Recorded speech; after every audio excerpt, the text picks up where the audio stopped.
Is for taqwa, bewaring of Allah, and tha is for thawab, a reward. Ja is for Jannah, the garden of paradise. Ha is for Hajj, the blessed pilgrimage. Kha is for Khatam, the seal of the prophethood given to the Prophet Muhammad sallallahu alayhi wa sallam. بسم الله الرحمن الرحيم الحمد لله رب العالمين وأشهد أن لا إله إلا الله وحده لا شريك له وأشهد أن محمدا عبده ورسوله صلى الله عليه وآله وصحبه أجمعين. أما بعد.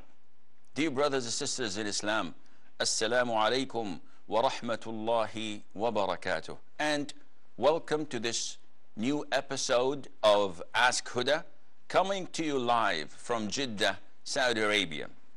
And as we are anticipating your phone calls, we have few pending messages and questions from the email. Salma sent us a question saying, is it permissible to polish our nails in any color if non-mahram does not see us?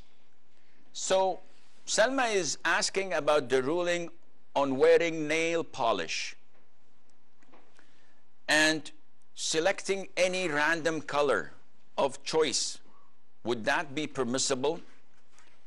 Nowadays, it is unfortunate, but this habit of wearing nail polish has spread among the Muslim women. And I cannot give my preference as a man, because this is not something that I'm wearing, alhamdulillah.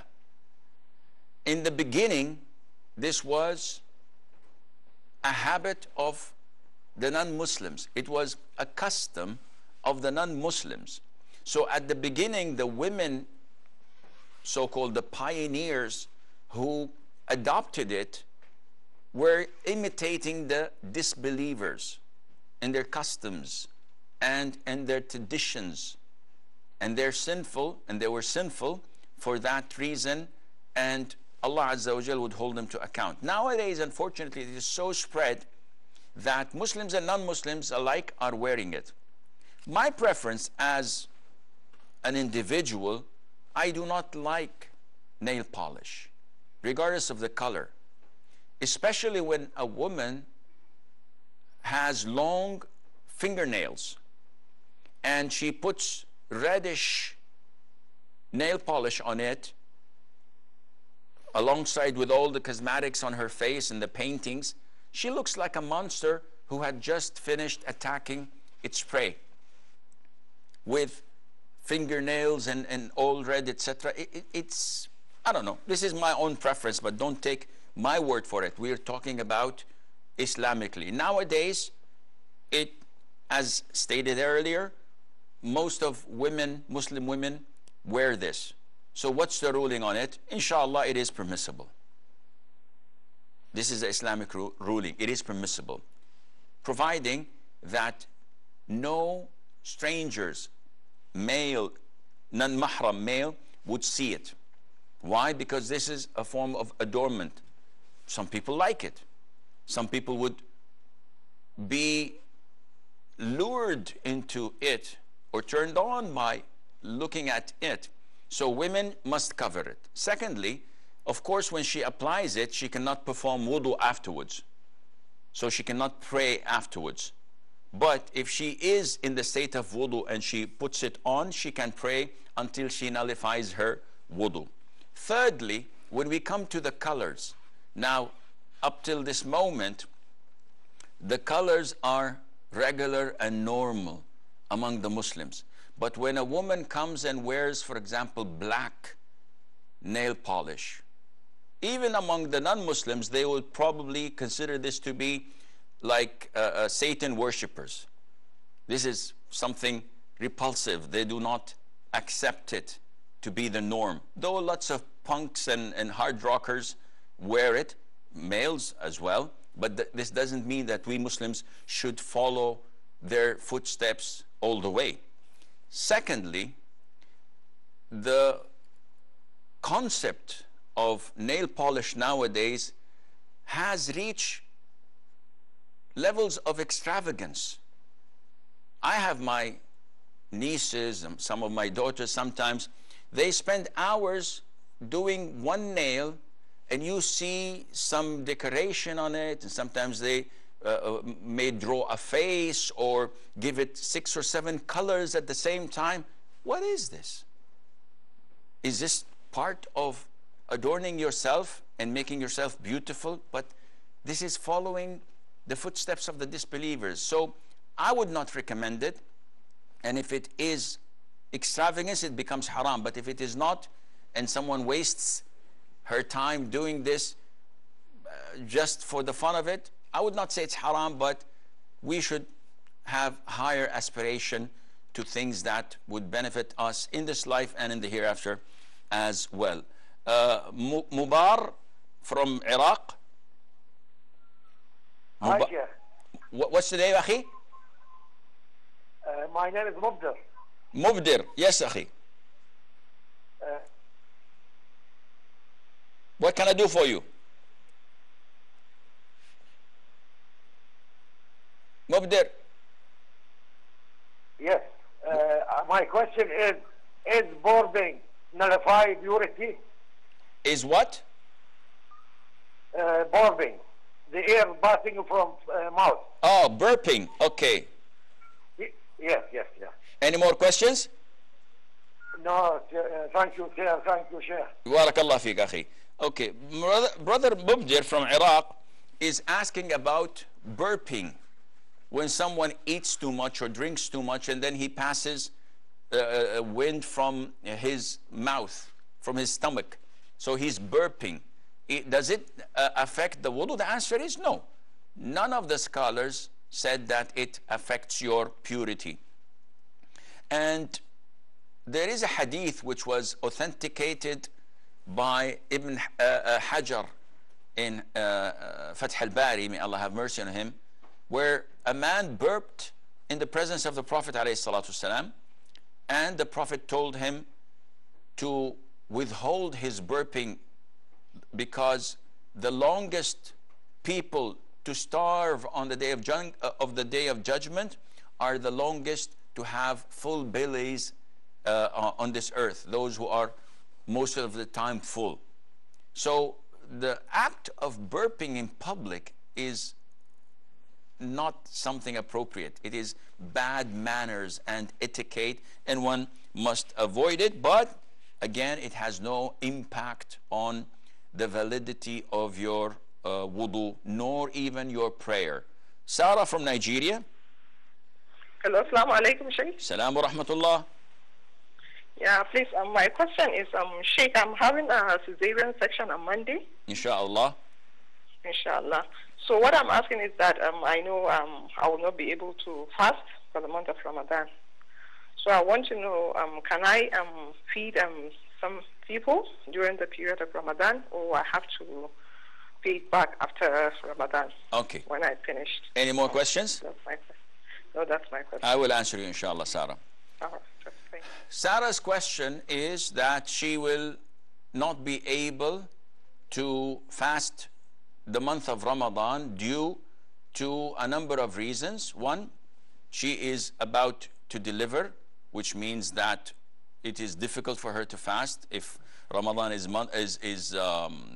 Friday or Saturday, and her due to have a cesarean operation on Monday, so she will have postnatal bleeding, and also she would be breastfeeding. So she's asking, is it permissible for her to feed for these missed days of Ramadan? The answer is no. As long, alhamdulillah, as you are in a good health and you don't have an illness that's incurable, a chronic illness, and you're not too old and too weak to fast, in this case you must fast. As soon as these obstacles are removed, there is the obstacle of pregnancy, the obstacle of postnatal bleeding, the obstacle of breastfeeding. As soon as you are capable and fit to make up for the missed days of Ramadan without harming yourself or your child, you have to do this, and there's no feeding or expiation for that. All what you have to do is just make a day in return of a day, and Allah Azza wa Jal knows best.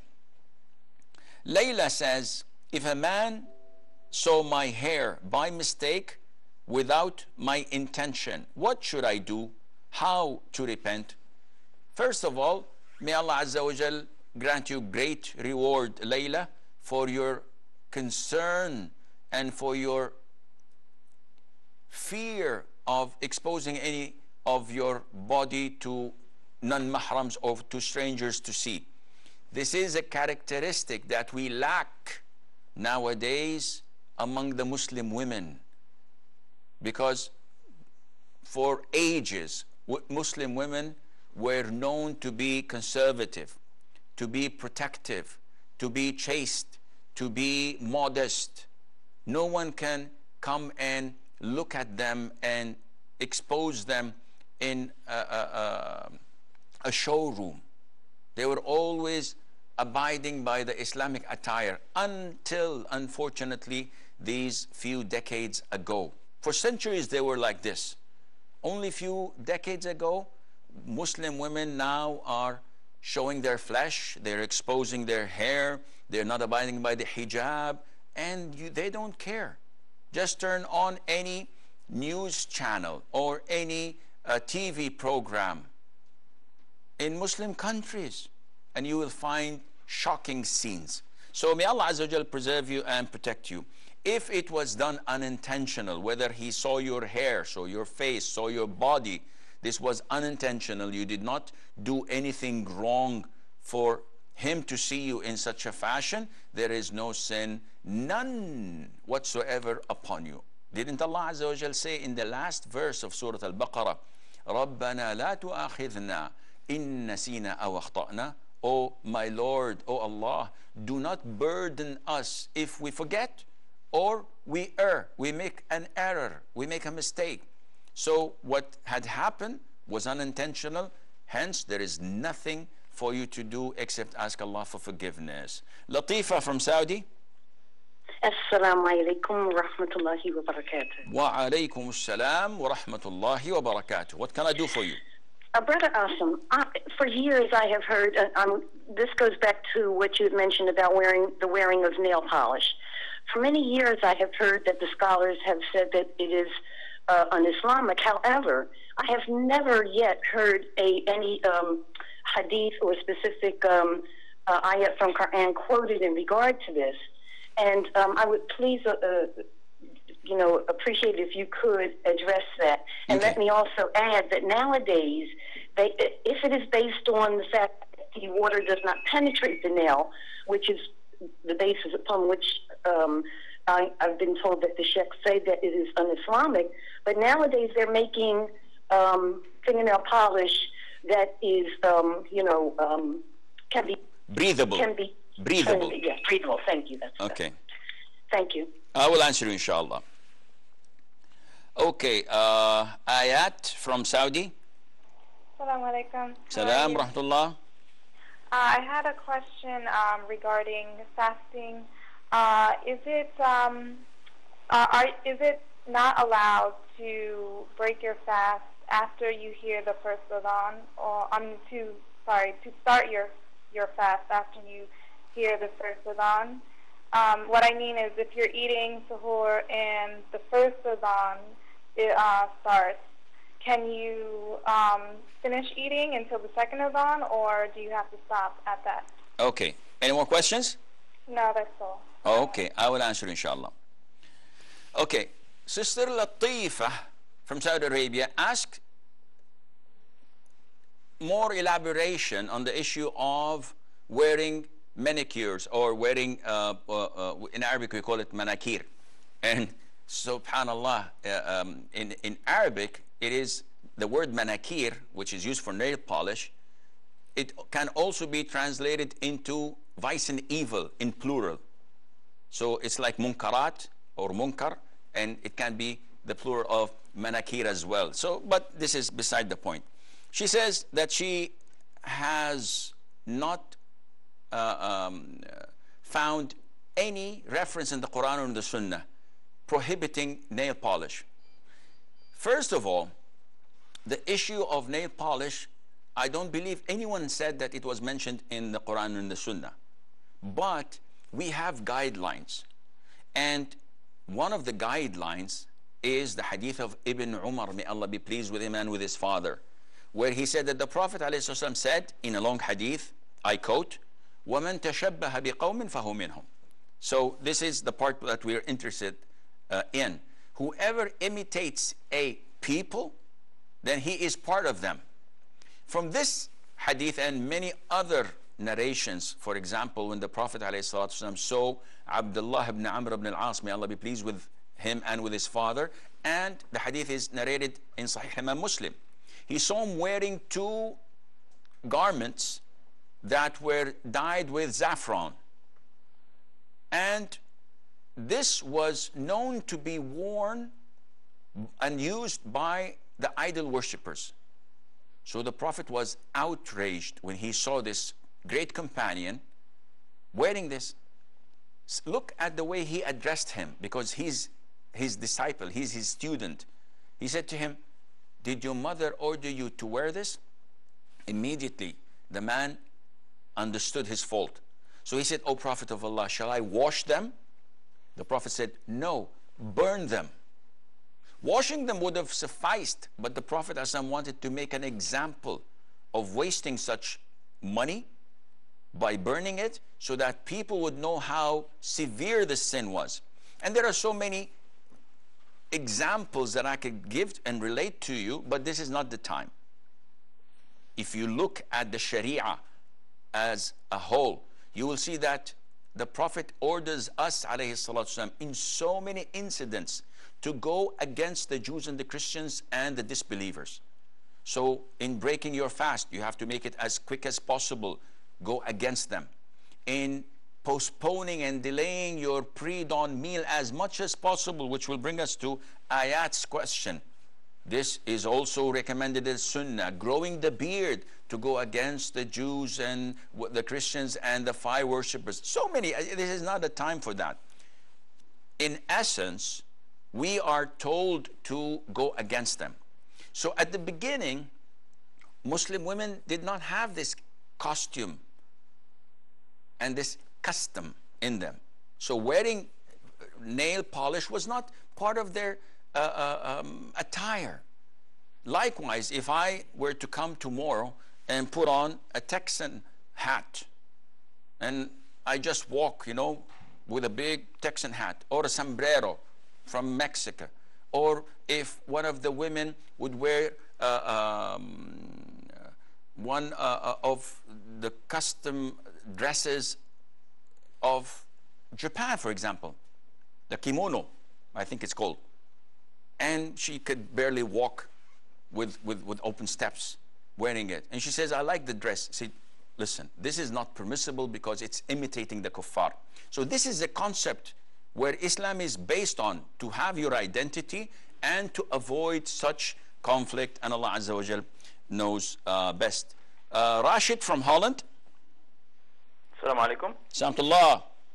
Sheikh, how are you? I am fine, Hayyakallah. Barakallahu fik. I have a question. It's about the body. I have a question. When a person has a meal, the body after that absorbs all the nutrients and gets rid of what is not necessary. Is that because the body is inspired by Allah to do so, or is it Allah that does the work? Wallahi, this is too philosophical for me, Rashid. How would I know how your body reacts? Everything, akhi, in this universe cannot move an inch or even less without the permission of and the instruction of Allah Azza wa Jal. So to say that, okay, when I blink, when someone claps his hands in front of my face, am I doing this out of choice, or is it because my body is protecting my eyes, or is it Allah doing? This is way too philosophical for me. Everything is done by Allah Azza wa Jal. Now what my body does, whether he takes the good nutrition or the bad, I have to ask my body, but I cannot communicate with it because we're not at good terms at the moment. So I hope this answers your question. Any more questions? Jazakallah. Barakallah feek, akhi. Abdullah from Iraq. Assalamu alaikum, Sheikh. Salamatullah. How are you? Hi, hayyak Allah, akhi. I'm fine, Zakallah. Sheikh, I have a small question. Yes, sir. What is the ruling on holding people while you are praying in the masjid? You know, we have a checkpoint near to our masjid, and sometimes when the policemen come to pray at the masjid, they don't put down their pistols. What is the ruling on that? Does the prayer valid or not? Are you asking about reserving places in the front row? No. Holding pistols while you are praying in the masjid. When the policemen come to masjid and don't put down their pistols. Does the prayer valid or not? Yani, are they arresting them? Yes. Okay. Jazakallah khair. Wajazak. Latifa's second question was about what they call the breathable nail polish. So about a couple of years ago, there's this company that says that we've produced a special form of material that allows water to go inside its small particles, and this would permit a woman to do wudu while wearing her special nail polish. And some of them, they call it Islamic nail polish, and the word Islamic is now it's a word that is attached to anything you want. So you have Islamic banking, you have Islamic food, halal food, which is halal. Definitely Islamic banking exists, but not to the extent to have this as a cheap label and just put Islamic on whatever you want. So you will have tomorrow Islamic nasheed, Islamic songs. You have an artist, nasheed artist, on the piano or playing the violin or his guitar, and he's saying this Islamic nasheed. And then you have Islamic dancing, and who knows what will the future hold for us. You see on these countries got talents in Southeast Asia. I've seen Muslim women with hijab dancing and playing the music, and this is Islam. You kidding me? This is the new liberal Islam that they're promoting in the region. When you have such people who are so far away from Islam and they would like to justify their sins by claiming that it's Islamic, this is nonsense. So there is nothing as Islamic nail polish. Now, this particular company or brand that claims that it makes wudu permissible, this is not true.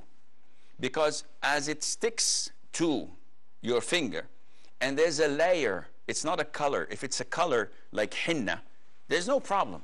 But when there's a layer, even if you claim that water goes through it, making it wet does not suffice. The water has to run. Making it moist does not suffice. Likewise, if I put my hands over a steamer and the steam is coming out and I just do this and khalas, I've performed wudu because it's moist, no, this does not work this way, and Allah knows best.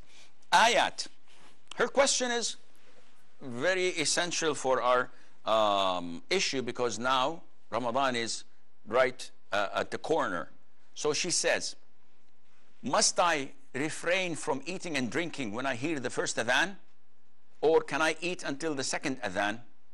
And some people would think, what kind of two adhans? We have only one adhan. No. For Fajr prayer, the sunnah is to have two adhans. The adhan in Arabic means the call to prayer. So when the muezzin says, Allahu Akbar, this is called adhan. So in all the other four prayers, in the noon, in the afternoon, the sunset, and the evening, we have one adhan. And then a gap, and then just before the prayer is conducted, we have what is known as iqamah. But Fajr is a special case. We have two adhans. The first adhan does not allow you to pray ayat. So if you hear the first adhan, no one prays because Fajr has not broken yet. Then why do we give the first adhan? The first adhan is given as a reminder. So if you're praying night prayer and you hear the first adhan, you remember, oh, the second adhan, which is Fajr time, is close. I have to pray my witr and conclude my prayer. And if you're asleep and you want to fast the following day and you hear the first adhan, you wake up and you have your pre-dawn meal. This means that the first adhan is just a reminder. And that is why we do not say in it, as-salatu khayrun min al-nawm.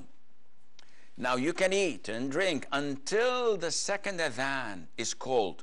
And this what inaugurates, this what identifies or tells you that now is the break of dawn. Now you can pray if you wish to pray Fajr prayer, and now you must refrain from eating and drinking and the rest of things that nullify your fasting. So I hope this clarifies it a little bit. We have a short break. Stay tuned, and inshallah we'll be right back. Allah, la ilaha. Assalamu alaikum wa rahmatullahi wa barakatuh, and welcome back.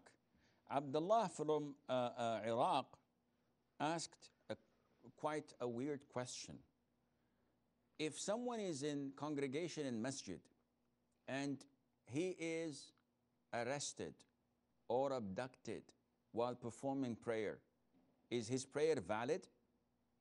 This can't be happening. In a Masjid, people don't have any respect, let alone fear of Allah Azza wa Jal, to at least wait until the prayer is over. So such people who barge into masjids to make such abductions or arrests definitely don't have a glimpse of Iman in their hearts.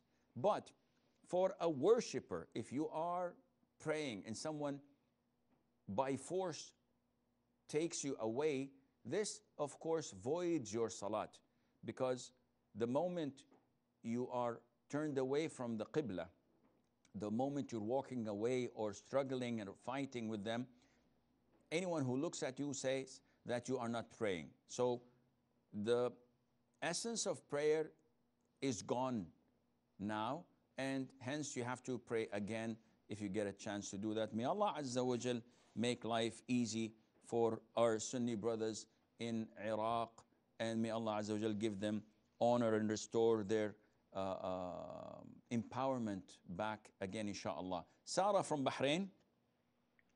Salam alaikum. Salam wa rahmatullah. I have three questions, Sheikh. Yes. The first one is, I heard that the poor people enter to paradise 500 years before rich people. Are they group of poor or individual poor? That is the first question. The second question is, from Prophet Muhammad sallallahu alaihi wasallam, Ummah, there is 70,000 people will go to Jannah without asking any question. Who are they? What they did to reach for that? And the third one, I have 4 or 5 personal questions to ask from you, but I am not using email things, internet, I am not using at all. So can I call you personally? If yes, how can I get your number, telephone number? You can get my mobile number. I think it's on Twitter, Facebook, on my website, and also the brothers in the old room, inshallah, will provide you with my mobile number, but we cannot have WhatsApp phone calls in Saudi Arabia. So you have to call me through the direct line, inshallah, and the brothers will give you the mobile, inshallah. Abu Yusuf from Saudi. Assalamu alaikum wa rahmatullahi wa barakatuh. Assalamu alaikum wa barakatuh. كل سنة طيب كل عام وانتم بخير شيخ. وأنت بخير كذلك. سلام شيخ. بارك الله فيك أخي. Sheikh, I have a couple of questions. Yes. I would like to ask you, if a person who owns a flat, he was working somewhere, he lost his job due to stroke. He had a stroke on his face, or he became a patient from 4 or 5 months. He is not attending his work. In a way, he lost his job. So, is he a beneficiary for a zakat? Okay. And the second question is, some relatives, 2 brothers are working, 2 unmarried grown-up sisters are there. So are they also a beneficiary Okay. for the zakat? Third question, I have heard your programs a couple of times before, many times, inshallah. In fact, you said zakat is for nisab of 85 grams of gold. I have heard you many times, 24 karat gold. So we have to calculate the value of 8 grams of 24 carat or 21 or 22 or 18 carats. Which carat we have to calculate the zakat? Okay. Any more questions? No, that's all. Thank you very much. You're welcome, Akhi. Barakallah feek.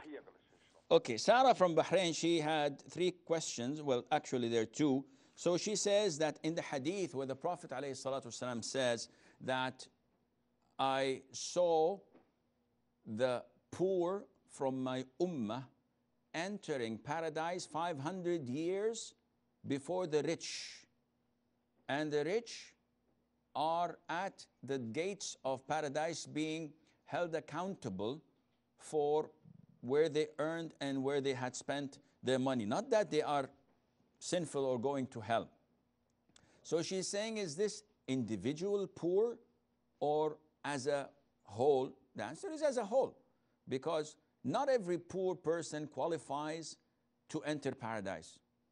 They might have sins that are beyond our imagination. Allah throws them in hell. And not every rich person would be held for 500 years until his accounts are settled, because some of them, as in your second question, might be admitted to paradise from the first second. So this is in general. As for her second hadith, the Prophet said, ﷺ, there will be 70,000 of my ummah who will be admitted to paradise without accountability nor prior punishment or torment.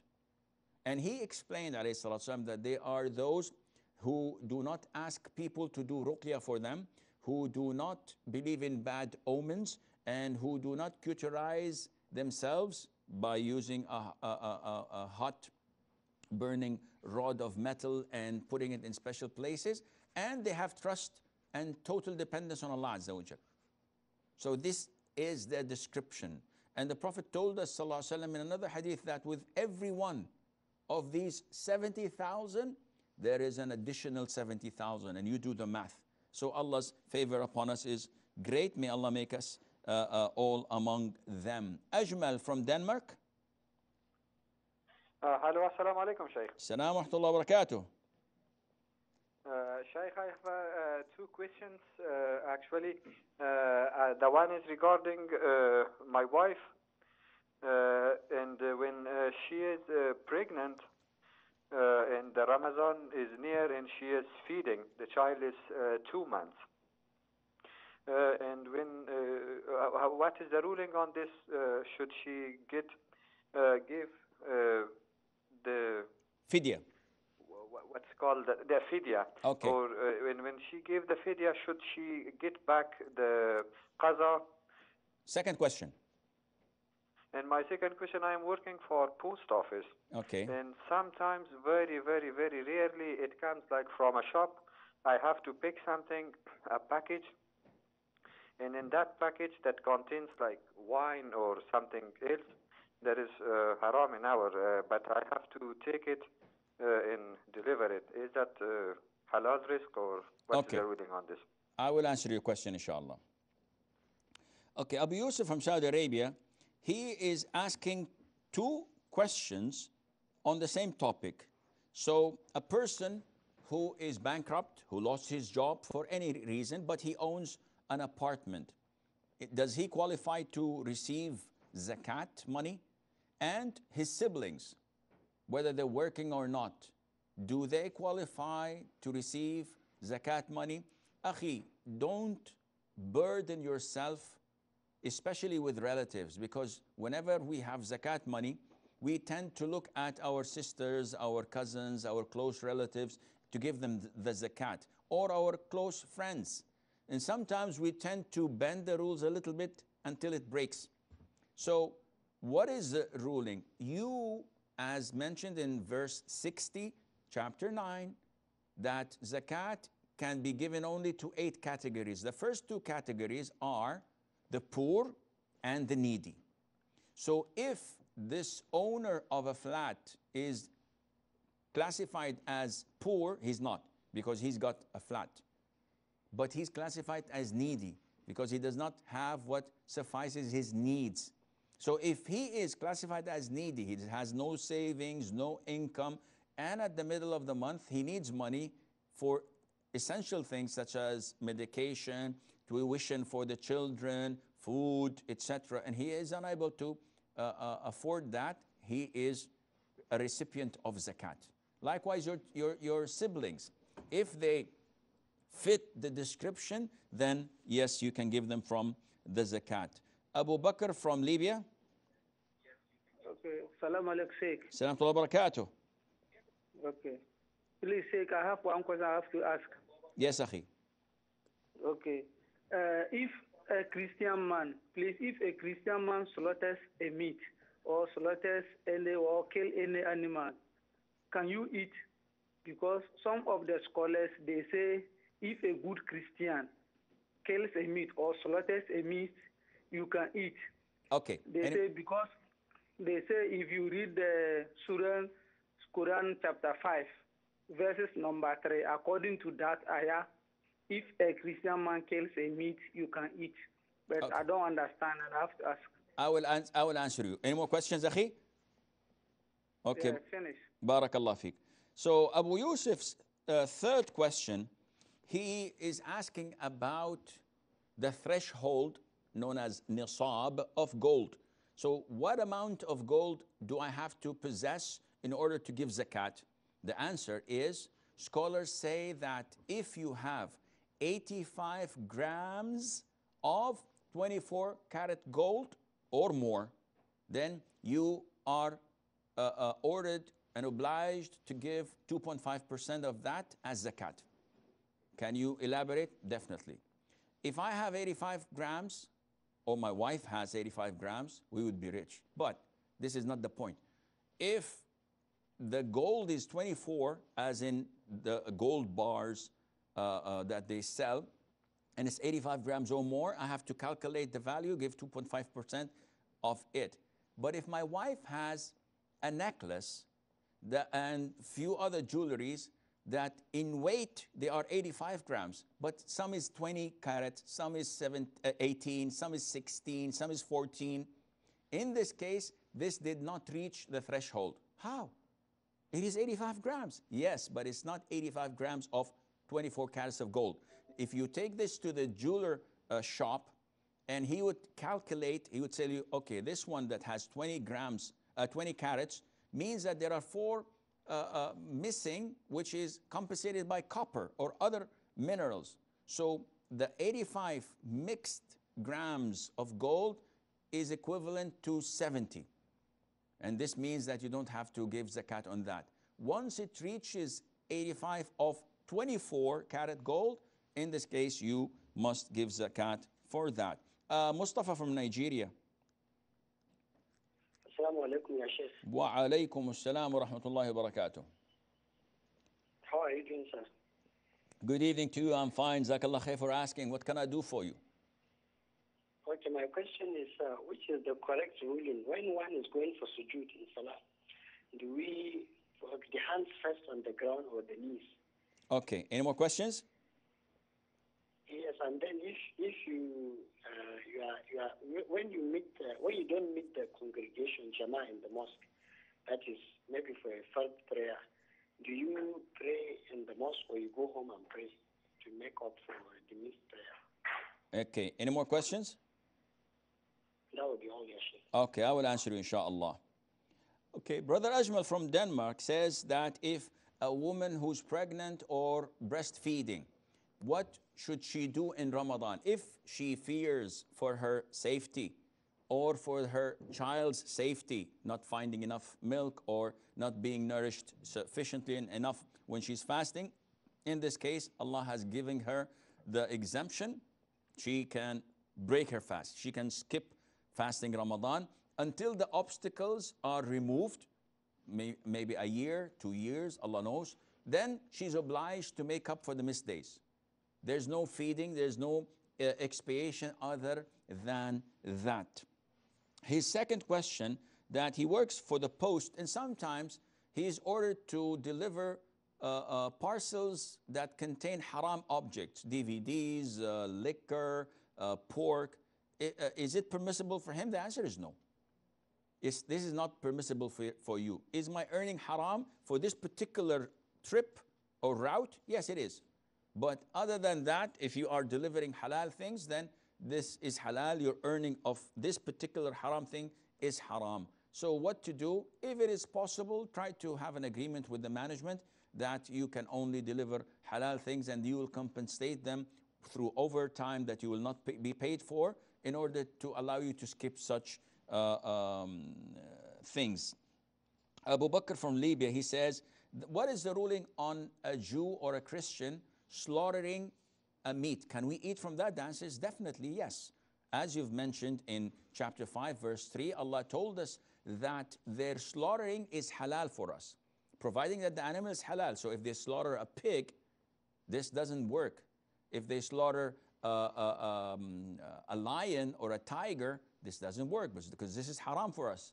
But if they slaughter a cattle, camel, a zebra, or whatever is halal for us to consume, their slaughtering is halal for us. Mustafa from Nigeria says, when we go for prostration, what should touch the ground first, the knees or the hands? It's an issue of dispute among scholars. Inshallah, both opinions are valid. I personally choose to land on my hands first to soften the fall on my knees. And this is the choice of Sheikh Al-Albani, may Allah have mercy on his soul. His second question, that if a person misses congregational prayer, is it best to pray home or in the masjid? No, the best is to pray in the masjid. As long as there is a possibility of you finding someone to pray with you. Beside that, if you're missing the prayer was for a legitimate reason, and you still go to the masjid to pray, even if you pray alone, Allah would give you the reward of praying in congregation. Third question of the emails from Abdurrahman, is it haram to watch horror movies? The short answer is yes. The long answer is, what do horror movies consist of? Zombies, rapes, killings, extraterrestrial alien creatures, things that revolve around haram things, with the presence of music, of course, and nudity. So definitely this is illogical to even ask the ruling of it for a Muslim, because you know that you're accountable for whatever you see and hear, and for the time you waste. Zainab says, somebody told me that it is permissible after reciting the prayer and after concluding to recite Subhanak Allahumma bihamdik wa ashhadu an la ilaha illa ant astaghfiruka rabbi wa atubu ilayk, known as kafaratul majlis. Is this authentic? There is a hadith where Aisha, may Allah be pleased with her, told the Prophet ﷺ that whenever you conclude a gathering, or you recite the Quran, or you finish prayer, you recite this hadith, recite this. So is it authentic? Sheikh Al-Albani authenticated it in Silsila Sahiha and other scholars. So inshallah, this is permissible. Lynn says, I'm not good in the kitchen and my husband is not pleased with me, but in the rest of the household, I don't know what it says. Do I sin? If you do your level best and you're not good in cooking, Allah doesn't hold you accountable, and your husband should not hold you accountable, because he's not the richest man, he's not the most handsome man, he's not the best person to take you out and to buy you things and to be a Valentino for you, or a Don Juan. He is a normal person. So he also has his own defects. So he should not look at your shortcomings and expand them and magnify them while ignoring and neglecting his. As long as you're doing your best, you're trying your level best, Allah Azza wa Jal would definitely reward you for that. And with this, we come to the end of today's episode of Ask Huda. Until we meet next time, and I don't know if there's a next time or not, because next Saturday might be Ramadan, and maybe inshallah, if all goes well, we might have our annual program of Ramadan, which is from 2 to 3 p.m. in the afternoon every single day except Fridays, yes. But I don't know if this is planned or not yet. Anyhow, until we meet inshallah next time, whenever that is, I pray to Allah Azza wa Jal that He grants me and you a blessed Ramadan, and that we get the closest to Him that we had ever gotten closer to Him Azza wa Jal in this coming Ramadan. Ameen. Wassalamu alaikum wa rahmatullahi wa barakatuh. For taqwa, bewaring of Allah, and tha is for thawab, a reward. Ja is for Jannah, the garden of paradise. Ha is for Hajj, the blessed pilgrimage. Kha is for Khatam, the seal of the prophethood given to the Prophet Muhammad sallallahu alayhi wa sallam. For taqwa, bewaring of Allah, and tha is for thawab, a reward. Ja is for Jannah, the garden of paradise. Ha is for Hajj, the blessed pilgrimage. Kha is for Khatam, the seal of the prophethood given to the Prophet Muhammad sallallahu alayhi wa sallam.